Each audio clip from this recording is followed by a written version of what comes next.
कोई हमसे पूछेगा तुम्हारा धर्म क्या है, बोलना सनातन धर्म। हिंदू को लात मारो, हम हिंदू नहीं है। ये ईरानी शब्द है और मुझसे बात करना चाहते हैं, आ जाना कल, पूरी लेक्चर दे दूंगा इसके और पूरा इसका पूरा बता दूंगा आपको क्या आया, इंडिया भी कहां से आया, ये हमारा है ही नहीं। इसलिए आज से कोई पूछे क्या हो भाई, क्या धर्म है आपका, सनातन धर्म, हिंदू नहीं है हम। समस्त प्रेज द लॉर्ड। मोर प्रिय माने से ही परमेश्वर जी सनातन जी आदि वो अनादि कालरू एही जगत को सृष्टि करिला पोरे मनुष्य हेकि एही धरा पृष्ठ को आसिले से प्रभु जीशु ख्रीष्ट अटंती, जहाँ को सारा पृथ्वीर लोक माने विश्वास करती। आज आपण माने एही वीडियो को शेष पर्यंत देखंतु। वास्तव में सनातन गोटे धर्म ना सनातन परमेश्वर, एही विषय को मु आपणक सम्मुखरे बाइबल आधारित कहवा पाई जाऊँगी। तो मु चाहे आपण जदि आम चैनल को प्रथम थर पर आसी चैनल को सब्सक्राइब करी बेल आइकन प्रेस करंतु, जहाद्वारा आगामी प्रत्येक दिन वीडियो आपण प्रथमे पाई पारिबे। तेबे आसंतु देखिबा को विषय रे बाइबल कोन कहे। जहन लिखित सुसमाचार 1 अध्याय तार 1 पद, आद्यरे वाक्य थिले, वाक्य ईश्वरक संगरे थिले, सेही वाक्य ईश्वर थिले। आद्यरे माने आरंभ रे जो समय कौन सी विषय ही न थिला, सेही समय से आद्यरे वाक्य थिले।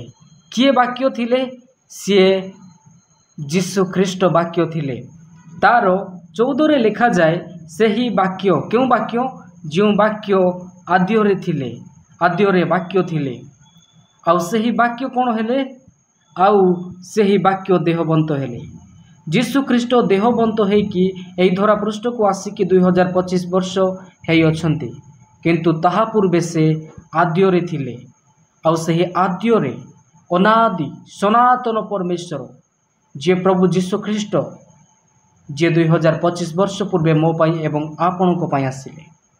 हाँ, आउ सही प्रभु जीशु ख्रीष्ट सनातन परमेश्वर अटंती, जे आद्य, जहाँकर एही समस्त पृथ्वी ओ तन्मध्यस्थ थिबा प्रत्येक विषय को सृष्टि कले, से ताहा पूर्वरे मध्य अछंती। आद्यरे माने जेतेबेले कौनसी विषय ही नथिला, से आद्यरे आरंभरू से अछंती। आउ सही प्रभु जीशु ख्रीष्ट जी सत्य ओ सनातन परमेश्वर अटंती। परमेश्वर को वाक्य लिखा जाए, जितेबेले आमने प्रकाशित वाक्य को पढ़ू, एठारे स्पष्ट भाव में गोटे विषय लिखा जाए। प्रकाशित 1 अध्याय तार 18 पद, भय कर नाही, आम्भे प्रथम व शेष। जीशु ख्रीष्ट ही प्रथम व शेष अटंती। पुणी स्वयं जीवी आम्भे मृत हेलु, आउ देखो आम्भे जुगे जुगे जीवित अटु। पुणी आम्बर हस्तरे मृत्यु व पातालर कंची अछि। जीशु ख्रीष्ट ही प्रथम। एही दुनियार लोक माने जीशु को विषय रे न जानी, केबे बाइबल न पढ़ी, से माने कहंती तम जीशु केमिति परमेश्वर बोली। से माने जो धर्म को मानुछंती, सही धर्म को लाथ मारो बोली निजे हिंदू बाबा कहउछंती। आउ सही समस्त हिंदू मानू को कहवा पाई चाहुछंती जे आमे हिंदू धर्मर नुहे, हिंदू धर्म एहा बाहर लोक माने आम मानू नाम देइछंती। से माने ताहाकू धर्म बोली कही ताहाकू हिंदू धर्म बोली कहंती। आउ सही बाबा कहंती जे हिंदू धर्म को लाथ मारो। आउ सही बाबा कहउछंती जे आमे सनातन धर्मर लोक। मोर प्रिय माने धर्म केबे सनातन हो पारिबो नाही, मनीष केबे सनातन हो पारिबो नाही। धर्म मनुष्य द्वारा सृष्टि होई अछि। अनेक लोक माने कहउछंती जे आमर धर्म सनातन धर्म भगवान को सृष्टि करिछंती।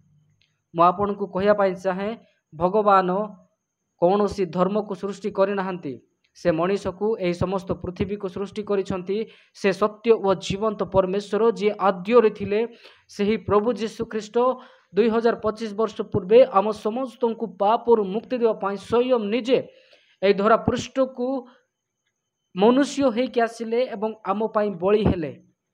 सेही प्रभु जीशु ख्रीष्ट अनादि सनातन सत्य परमेश्वर अटंती। आउ सही प्रभु जीशु ख्रीष्ट को आज न जानी लोक माने कहउछंती आमे सनातन धर्मर लोक।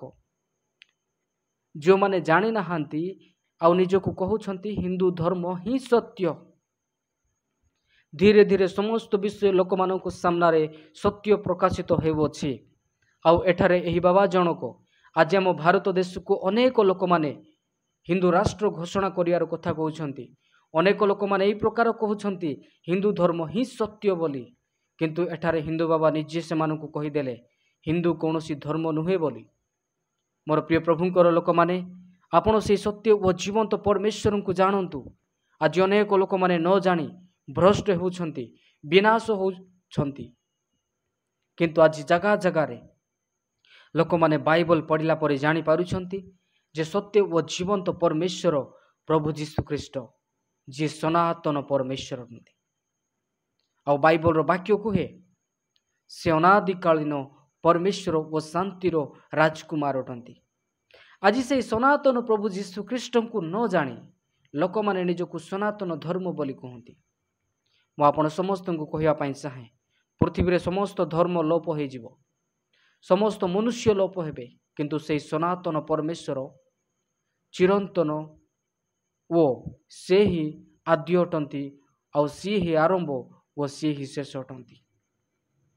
आसंतु से प्रभु को जानतु, से दया, से प्रेम और से करुणा, से परमेश्वर आमानंकु प्रेम करती। पवित्र शास्त्र बाइबल कहे कारण ईश्वर जगत को एडे प्रेम कले जे से अपना अद्वितीय पुत्र जीशु को दान कले, जेपरि जे कहीं ताहांकोठारे विश्वास करे से विनष्ट न हो अनंत जीवन प्राप्त हुए। जीशु को विश्वास करुथिबा प्रत्येक लोक माने स्वर्ग राज्यर भागीदार हेबे, कारण से सनातन परमेश्वर अटंती, से सत्य परमेश्वर अटंती। आज से सनातन परमेश्वर को लोक माने न जानी पथ भ्रष्ट होउछंती, जहा एक दुखर विषय अटे। मोर प्रिय प्रभुंकर लोक माने आज आपण जेते लोक वीडियो को देखुछंती आपण से समस्त को शेयर करंतु। आपणकर सांग साथी कौन सी धर्मर लोक हुंतु, से माने सत्य विषय कौन ताहा जानी रखिबा आवश्यक अटे। कारण परमेश्वर को वाक्य रे लिखा जाए जे केही जीशु को विश्वास करिवो से विनष्ट हेबो नाही, से अनंत जीवन पाइबो। आज लोक माने पाप रे विनष्ट होउछंती, आ लोक माने निज निज खराब कार्य रे लिप्त अछंती। से समस्त को प्रभु जीशु ख्रीष्ट पापर मुक्ति करिया पई चाहंती। से समस्त को प्रभु जीशु आह्वान करती, से माने को धर्मर भी लोक हुंतु, से केमितिका भी व्यक्ति हो, प्रभु जीशु ठारे जदि से समर्पित हेबो प्रभु जीशु तांको को परिवर्तन करिवे।